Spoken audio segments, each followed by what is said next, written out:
Olá, meus queridos, parte de número 3, tá? A gente está falando do dízimo, embora a gente não consegue ficar no dízimo, né? Essa palavra, ela trouxe muito, ela tem muitos significados, dentro da palavra, quando a gente estuda, e muitas pessoas, não entenderam, distorceram essa verdade, essa realidade, e hoje, a gente tem muito trabalho, A gente tem muita dificuldade para explicar para as pessoas, que elas entenderam errado e que agora precisa corrigir isso, E essa é a terceira parte, tá? Eu já fiz duas, para quem não assistiu as outras duas partes. Assim que eu postar essa terceira parte, eu vou fazer uma playlist, tá? No YouTube, no canal do YouTube. E de maneira que quando você for assistir, você vai conseguir assistir os três, Um vídeo falando da videira, vinho, suco de uva. Um vídeo falando de azeite, E o outro vídeo, que é esse agora que a gente vai falar, que é sobre o trigo. Os três elementos principais do dízimo. Embora o trigo é o mais importante, É o mais citado na Bíblia, entende? Oliveira fala, vide fala, mas o trigo é o mais citado, tá? O mais importante também, porque ele fala da primícias, Primeiro, entende? Primeiro, primícias, E toda vez que você encontrar a palavra primícia na Bíblia, está relacionado com trigo. E trigo está relacionado com o povo de Deus. Entende? Na lei era alimento natural, natural, claro, mas sim literal, entende? A partir do momento que ela entra para a nova aliança, Novo Testamento, em Cristo se torna uma realidade, um alimento espiritual, porque o trigo ele é feito o quê? O pão, O trigo, quando os israelitas iam dar o dízimo, eles davam o pão assado já, entende? Ele não chegava lá com o feixe de trigo na mão, mas sim com o pão assado, entende? E esse pão assado ia alimentar os sacerdotes, os levitas, e uma outra parte ia para alimentar o povo também, Tá certo? Vamos lá então. Como sempre, eu já falei nos outros dois vídeos, Trigo não começou de Moisés para frente, tá? A Bíblia está falando de trigo desde o início, Desde o início. Então vamos falar do sonho de José, Aliás, ali todo o contexto de José no Egito, só deu trigo, Só dá trigo, O sonho de José, ele sonhou o quê? Ele sonhou que ele viu 12 feixes de trigo, Só que um desses feixes de trigo era ele, Feixe de trigo, amarrados, atados, Apontando aí para 12 tribos, E só que 11 feixes de trigos, se inclinavam perante ele. E o sol e a lua também, Mas é um outro sonho também, Que ele vai contar, mas é o mesmo significado, Todos esses sonhos vão mostrar pessoas, A literalidade ou a realidade vai ser pessoas, Então José tem esse sonho, E esse sonho vai se cumprir em Cristo, Só em Cristo, não tem jeito de Teve lá a parte literal, que os irmãos se inclinaram em terra para ele, Por causa da fome, mas isso se cumpre em Cristo, Uma outra coisa interessante que talvez você não sabe, na vida de José, é o único homem na Bíblia, exceto Jesus, que você não vai encontrar pecado registrado na Bíblia, Na história de José, por exemplo, você não vai ver pecado, É um homem que não pecou contra Deus, Entende? É uma das figuras mais reveladoras a respeito de Jesus, Na vida de José. Muito bem. Depois, quando chega na época de Moisés, de dízimos, essas coisas que entrou 3 elementos, mas tudo que vão apontar para Cristo, para pessoas, Deus começa a enviar o maná, O maná, ele cai como se fosse um trigo mesmo, Uma farinha, Que eles têm que trabalhar, amassar, triturar, fazer as coisas com o trigo, para poder assar bolo, assar pão, para preparar o alimento, o maná. E quando você chega lá no Novo Testamento, o próprio Jesus fala, não foi Moisés quem deu pão para vocês, O verdadeiro pão, quem dá é Deus, E eu sou o pão vivo que desci do céu, Então Jesus vai falar isso, lá no capítulo 6. Mas eu quero ler o profeta Oséias, que ele vai falar muito de trigo, Ele vai falar muito de semear o trigo, e vai fazer muitas comparações com Israel e trigo, entende? E a gente precisa entender algumas coisas. E como festas, trigo, 12 tribos, essas coisas estão juntas, não tem como separar, Por isso que é importante a gente se aprofundar e entender o estudo das 2 casas de Israel, tá ok? Que aqui é justamente esse texto vai estar falando, tá? Não tem separar as coisas, né?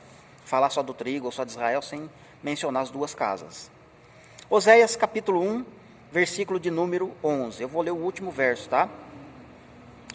Em outro momento a gente detalha melhor o capítulo 1, embora eu já falei em outros vídeos, né, bastante já disso aqui. Oséias capítulo 1, versículo de número 11, vai dizer assim: os filhos de Judá e os filhos de Israel se congregarão e constituirão sobre si um só cabeça, e subirão da terra, subir da terra, entende? Como se fosse uma plantação nascendo, né? Subirão da terra, porque grande é o dia de Jezreel. Esse Jezreel é o próprio Cristo, né? Aponta para Cristo. Grande é o dia de Jezreel. E o significado de Jezreel é Deus semeia. Deus semeia o trigo, né? Então, aqui no profeta Oséias, Deus está semeando Israel juntamente com Cristo, que é Jezreel, entende? E quando eles subirem da terra, como Deus está falando aqui, né? Quando Cristo ressuscita, ressuscita todos eles juntos, entende? Lembra que Paulo fala, né? Vós fostes ressuscitados com Cristo. E Efésios 2 vai mostrar, né? Ele, né, falando de Cristo, né, ele vos deu vida ao terceiro dia, né? Cristo vos deu a vida ao terceiro dia. Para quem que Paulo está falando, né? Primeiramente para as 12 tribos, né? Embora nós também somos alcançados, né? Que somos gentios. Mas se você analisar o capítulo 6 do profeta Oséias, né? Versículo 1 e 2, ele vai falar lá, né? É uma profecia de que Israel soltaria esse motejo, né? Essa palavra, né? Essa confissão. Vinde, tornemos para o Senhor. Por que tornemos? Por exemplo, eu que sou gentio, né? Eu, antes de eu conhecer a Bíblia, eu nunca tinha andado com Deus. Então não tem como eu falar assim, eu vou voltar para Deus. Não tem como. A não ser que depois de um tempo que eu me converti, eu desviar e depois eu precisava voltar. Mas não é essa a ideia, embora Israel desviou, né, no Antigo Testamento, mas não é essa a ideia que Paulo está falando, entende? Ou melhor, o que o profeta está mencionando aqui, né? Vinde e tornemos para o Senhor, porque Ele nos revigorará. Ele nos despedaçou, porque Ele nos espalhou por toda a terra, entende? 12 tribos foi despedaçada, né? Foi lançada por todas as partes do mundo. Mas Ele nos levantará e nos revigorará, né? E viveremos diante dEle, né? E será depois de 3 dias, entende? O próprio Israel confessando isso, entende? Uma profecia. Então Ele vai me dar vida ao terceiro dia. E Paulo está falando em Efésios 2. Ele vos deu vida ao terceiro dia. Como está em Oséias 6, né? Entende? Falando de ressurreição. Falando de primícias. Ok? E o verso que a gente leu, né? Os filhos de Judá, um povo. E os filhos de Israel, outro povo. Entende? Sempre vai estar 2 reinos, 2 casas. 2 povos distintos, né? E entre eles havia sempre briga. E Efésios 2 fala que Cristo, quando morreu na cruz, unificou, né? Acabou com o muro de inimizade que havia entre esses 2 povos, casa de Judá e casa de Israel. Quando esse muro é derribado, os 2 se tornam um só povo, entende? Um só corpo, que nem está escrito aqui, ó. Os filhos de Judá com os filhos de Israel se congregarão. O que é congregar? Congregar, se ajuntar, entende? Eles vão constituir para si um só cabeça, que é Cristo. Entende? É isso que o verso está dando. E depois eles vão subir da terra, porque grande é o dia que Deus semeia. Grande é o dia de Jezreel. Amém? Jezreel é o nome do canal do nosso amigo, irmão Tiago Almeida, né? Fazendo uma homenagem para você e mencionando o seu canal, né? Porque o canal dele se chama Jezreel. Grande é o dia que Deus semeia. O grande é o dia de Jezreel, né? Que significa Deus semeia. Capítulo 2, versículo 22 e versículo 23, né? Que vai dizer assim, né? A terra será obsequiosa ao trigo, e ao vinho e ao óleo, né? Mencionou os 3 elementos do dízimo. Estes a Jezreel, estes a Cristo. Verso 23. Semearei Israel para mim na terra, e compadecer-me-ei da desfavorecida, e a não meu povo. E ela dirá, tu és meu, e eles vão dizer, né? Tu és meu povo. E ele vai dizer, tu és meu Deus, né? Então você veja que está mencionando aqui a desfavorecida, não meu povo, né? Que está lá no capítulo 1, né? Que eu não falei no início, né? Que é um outro estudo, né? Não dá nem para a gente... Mas eu dou uma pincelada, né? Oséias se casa com Gomer, e ele vai ter 3 filhos com ela. Um vai se chamar não meu povo, outra vai se chamar uma mulher, né? Uma menina, ela vai se chamar desfavorecida, né? E a outra, me fugiu a memória, que eu esqueci, né? E eu não estou com a palavra aberta, que eu não vou conseguir me lembrar. Então a desfavorecida, não meu povo. Me fugiu mesmo, né? A não amada, lembrei, não amada.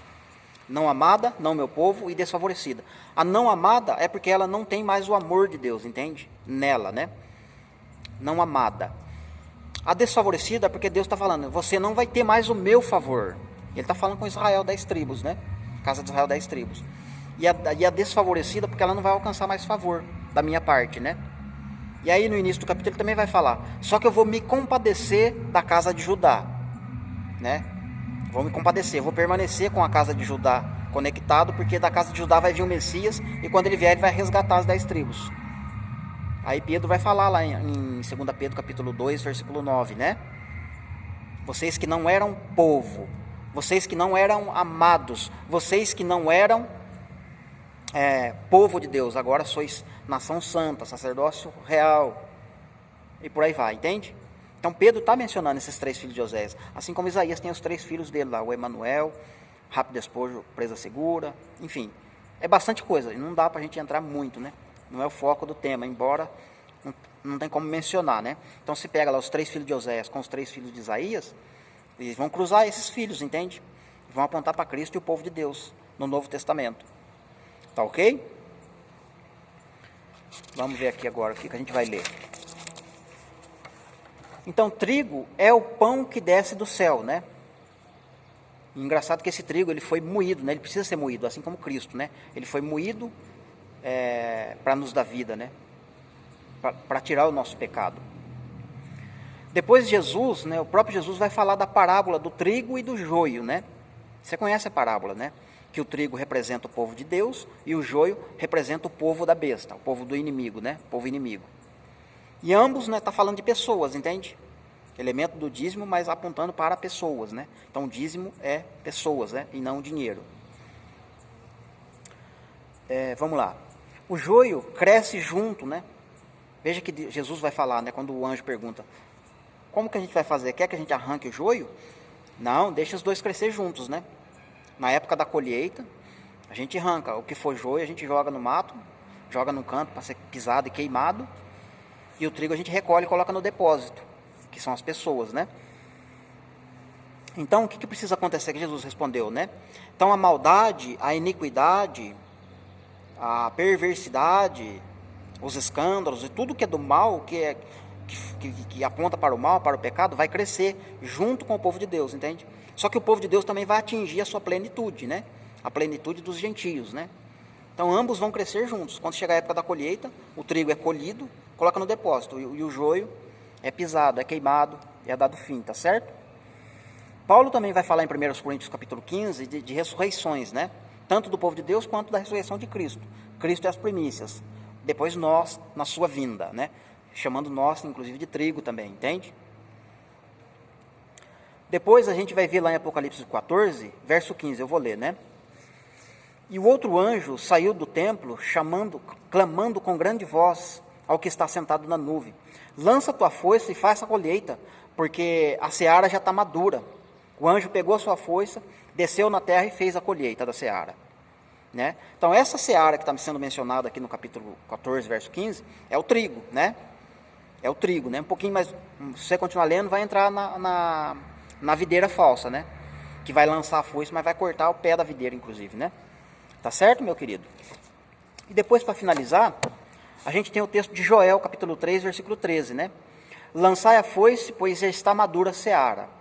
Vinde e pisai, porque o lagar está cheio, e os seus compartimentos transbordam, por quanto grande é a sua malícia. Então aqui já está falando do povo ímpio, entende? A seara, né, já está madura, ou seja, a plenitude do joio chegou ao fim também, entende? Ela cresceu, entende? Os compartimentos, o lagar está cheio, os compartimentos transbordam, né? Porquanto a sua maldade, a sua malícia é grande. Então, lança a foice e faça a colheita, porque essa seara também está madura. Mas é o povo ímpio que ele está mencionando aqui. Tá certo? Então, meus queridos, resumindo, né? O resumo dos 3 vídeos, né? Uva, vinho, vinho, azeite e cereal, né, que é o trigo, né? Esses 3 elementos são fundamentais, né, fazem parte do dízimo, não tem como dizimar sem esses 3 elementos. Então eu não posso transformar esses alimentos, esses dízimos, esses elementos em dinheiro, entende? Uma vez que lá mesmo, a gente leu no início, né? Quando vocês forem dar o dízimo de vocês, né? E o caminho for longo demais, pega o dízimo, que são esses elementos, vende-os por dinheiro. Pega o dinheiro na tua mão e faz a sua viagem, para você não carregar peso. Quando você chegar nesse lugar que eu escolhi, para colocar ali o meu nome, vocês vão dizimar lá. Aí lá naquela região vocês vão comprar essa mercadoria, esses elementos. Lá vocês compram tudo que desejar a tua alma, né? Dentro dessas realidades, porque os 3 elementos, dá para se fazer muitos alimentos, né? Muitas coisas. E come você, sua casa, seus filhos, o estrangeiro, e alimenta o órfão, a viúva e o levita que está dentro da sua cidade, também dentro da sua casa. Entende, meus queridos? Que o próprio texto está dizendo que é para levar o dinheiro na mão. Se fosse dinheiro, dízimo, o próprio povo não precisaria desses elementos. Pega o dinheiro e dá na mão do sacerdote, ele vai lá e compra o que precisa, o que for necessário para ajudar os pobres, viu, necessitados. Mas por que Deus não permitiu assim? Porque ele sabia do coração do homem, né? Porque se o líder ou os líderes, né, ficarem incumbidos de cuidar do dinheiro que entra, que o povo, né, o povo de Deus na terra é rico, eles são abençoados, né? Então vai entrar muito dinheiro na mão do sacerdote. O sacerdote com certeza vai desviar. Assim como é na política, assim como é em outros lugares, na igreja não é diferente, né? Nos tempos de hoje. Se entrar muito dinheiro, com certeza vai ter desvio. Deus, já sabendo disso, ele aplicou os alimentos para apontar para pessoas, né? Mesmo assim, os homens dão um jeitinho de desviar do foco, desviar daquilo que é sagrado, santo, puro, imaculado, e dá um jeito de fazer se transformar em dinheiro, porque eles precisam meter o dedo lá. Tá certo? Então, o resumo, o que é o dízimo? E o que eu faço para me dizimar? Para me dizimar, eu preciso anunciar o evangelho. Eu preciso levar Cristo às pessoas. Mas não é para mim sair com o microfone na rua, com a caixinha de som, e gritando na porta das casas, né? Para as pessoas se arrepender. Como quem diz, né? Eu vou forçar Cristo goela abaixo. Não é assim, né? Não é assim, né? Ou então jogar pérola aos porcos, né? Sair falando à torta à direito. Quem quiser ouvir, ouve. Quem não quiser, não ouve. Não é bem assim. A gente tem que anunciar, mas também a gente tem que saber onde é que a gente está anunciando. Isto é, a gente tem que ter percepção. Tem que perceber Deus trabalhando. Você quer ver uma coisa interessante? João, no capítulo 5, versículo de número 17 a seguir, né? Meu pai trabalha até agora, e eu trabalho também. Vejam, né? O 18 vai falar do sábado, dos mandamentos e tal, eu vou pular o 18. O 19 vai falar, vejam, o pai me ama. E se o pai me ama, ele me mostra tudo o que ele está fazendo. Quando eu vejo que o pai está fazendo, eu vou lá e me ajunto com ele e realizo a sua obra. O próprio Jesus falou isso, né? Então o que eu tenho que fazer? Eu tenho que perceber. Eu tenho que saber onde é que o pai está trabalhando. Quando eu percebo onde é que o pai está trabalhando, eu vou lá e me junto com ele e faço a sua obra. Entende? É o pai quem toma a iniciativa na obra, não é eu. Você está me entendendo? Deus é quem toma a iniciativa, ele mostra para o filho onde é que ele está trabalhando. Você lembra de Zaqueu no meio da multidão? Querendo ver quem era Jesus? E de repente ele pega e sobe numa árvore, uma figueira ainda por sinal, né? Figueira brava, né? Sobe na árvore para observar quem é Jesus. E Jesus está no meio da multidão, caminhando. De repente ele olha para cima e vê o cara ensinar: ô Zaqueu, desce aí. Hoje me convém na tua casa. Jesus percebeu, Jesus entendeu onde é que o pai estava trabalhando. Isto é, o pai tomou a iniciativa, tocou no coração de Zaqueu, fez Zaqueu subir na árvore, para Jesus ver Zaqueu no alto. Jesus viu e falou: é aquele ali que o pai está trabalhando. Vou lá e vou fazer a obra. Então eu não posso sair à torta direita. Paulo, quando ele foi pregar no início da sua conversão, lembra que ele fala? Queria ir em tal lugar, eu queria pregar isso, queria pregar aquilo, mas o Espírito de Jesus não permitiu. Por quê? Porque é o Espírito de Deus que vai apontar onde é que o pai está trabalhando. E se você não aplicar isso na sua vida, se eu não aplico isso, se eu não souber onde é que Deus está trabalhando, eu vou sair anunciando a torta e a direito. Entende? Por exemplo, eu estou trabalhando aqui, ó, a minha volta, né, aqui é um barracão, tudo bem. Mas a minha volta, né, por lado de fora desses barracões, é cheio de ponto de prostituição. Entende? As vendedoras de amor. Tem de monte lá fora. Eu vou sair lá fora e vou falar: Jesus ama você, viu? Jesus tem uma obra na tua vida. Não é assim que funciona. Deus tem que mostrar para mim, olha, Márcio, eu estou trabalhando ali, no coração daquela ali, vai lá e fala com ela. Se Deus não mostrar, não adianta, se eu for, eu vou quebrar a cara. Entende? Então anunciar o evangelho é anunciar Cristo, e anunciar o evangelho genuíno, não é qualquer evangelho. Esse evangelho que está sendo pregado aí, numa igreja, pode ter 100 mil pessoas, mas dentro dessas 100 mil, se você passar ou melhor, se Deus passar uma peneira, é poucos que salvam, entende? Que realmente querem compromisso com Ele. Muitas pessoas querem o oba-oba, querem ser evangélicos, querem ser gospel, mas de fachada. Mas o evangelho genuíno, o evangelho que Jesus veio, um evangelho de renúncia, um evangelho onde que você tem que falar a verdade, se comprometer com o reino. Seja para quem for, quando Deus mostrar, você vai falar. Você vai falar e vai falar a verdade. Esse seria o evangelho genuíno. Agora, anunciar o evangelho à torta e à direita, de qualquer forma, não adianta. Amém, meus queridos? Então, anunciar, dar o dízimo significa anunciar o evangelho, levar Cristo para as pessoas. Mas é o Cristo genuíno. Entende? E é difícil de encontrar o Cristo genuíno, entende? É muito difícil, né? A estrada é estreita, o caminho é duro, é árduo o trabalho, entende? Não é para qualquer um. Amém, meu querido? Que Deus te abençoe.